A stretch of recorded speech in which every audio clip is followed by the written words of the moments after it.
बिस्मिल्लाहिर्रहमानिर्रहीम। प्यारे बच्चों, अस्सलाम वालेकुम। मेरा नाम साजिदा नूर है और मैं आपको गौहर पब्लिशर्स की जानिब से खुशामदीद कहती हूँ। हमारा मोटो है redefining the geography of education through digital resources for conceptual learning. आज के इस वीडियो लेक्चर में हम गौहर निदाए उर्दू जमात पंजम के सबक पहला जायजा में से बकिया एक्सरसाइज करेंगे सफ़ा नंबर 46 पर। प्यारे बच्चों, हमारी अगली एक्टिविटी है कि आपने दिए गए जुमलों में से हरफ़े निदा, हरफ़े इस्तेजाब और हरफ़े अफसोस अलग अलग करके लिखने हैं। आप इन तमाम हरूफ के बारे में पिछले असबाक में पढ़ चुके हैं, तो आइए अब इन जुमलों में से हम इन हरूफ को अलग अलग करते हैं। जी, हमारा पहला फिक्रा है ओहो हादसा कैसे हुआ। तो इस फिक्रे में ओहो क्या है? हरफ़े अफसोस। दूसरा फिक्रा है अरे ये क्या कर दिया। अरे क्या है? हरफ़े निदा। हमारा तीसरा फिक्रा है ऐसा तो नहीं करना था। क्या है? हरफ़े अफसोस। अगले फिक्रे में क्या शाम हो गई, इसमें लफ्ज़ क्या क्या है? हरफ़े इस्तेजाब। अगले फिक्रे में अबे कहाँ चल दिए। अबे क्या है? हरफ़े निदा। जी, तो प्यारे बच्चों, हमारी अगली एक्टिविटी है कि दर्ज झेल तस्वीर को गौर से देखें और उनके बारे में अपने जज्बात, अपनी राय तहरीर करें कि इन बताएं कि इन तस्वीर में आप क्या देख रहे हैं और आपको क्या अच्छा लग रहा है। जी, तो हमारी पहली तस्वीर में क्या है, ज़रा गौर से देखिएगा। मैंने भी कुछ परिंदे पाल रखे हैं जो एक पिंजरे में कैद हैं।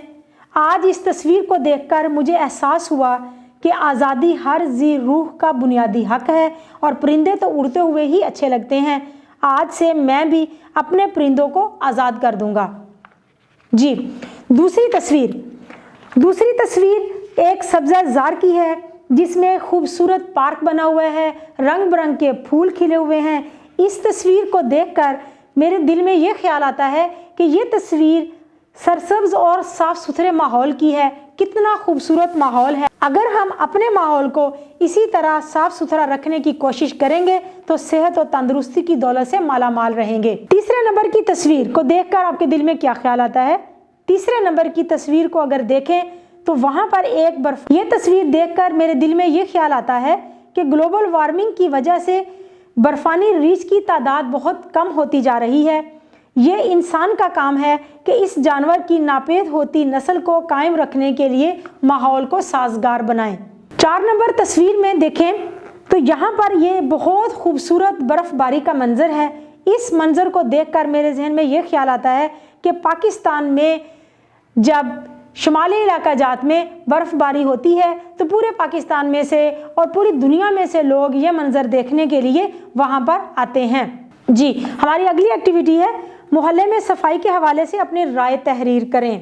तो जवाब है मोहल्ले के तमाम लोग अपने घरों की सफाई के साथ साथ घर के बाहर वाले हिस्से की सफाई का भी खास ख्याल रखें और अपना कूड़ा मोहल्ले में रखे कंटेनर में डालें। अगर वो अपना घर साफ रखते हैं तो मोहल्ले और गली को साफ रखना भी उनकी जिम्मेदारी है। जी, हमारा अगला सवाल है कि आपने उर्दू हिंसों और लफ्ज़ों में गिनती लिखनी है। तो गिनती हम लिखेंगे 23, 41, 29, 45, 35, 40, 37, 49, 39, 51। जी, तो प्यारे बच्चों, उम्मीद है आपको आज का वीडियो लेक्चर बहुत अच्छी तरह से समझ में आ गया होगा। अपने सबक को दोहराना मत भूलिएगा। इंशाल्लाह अगली वीडियो में अगले लेक्चर के साथ दोबारा मुलाकात होगी। तब तक के लिए अल्लाह हाफिज़।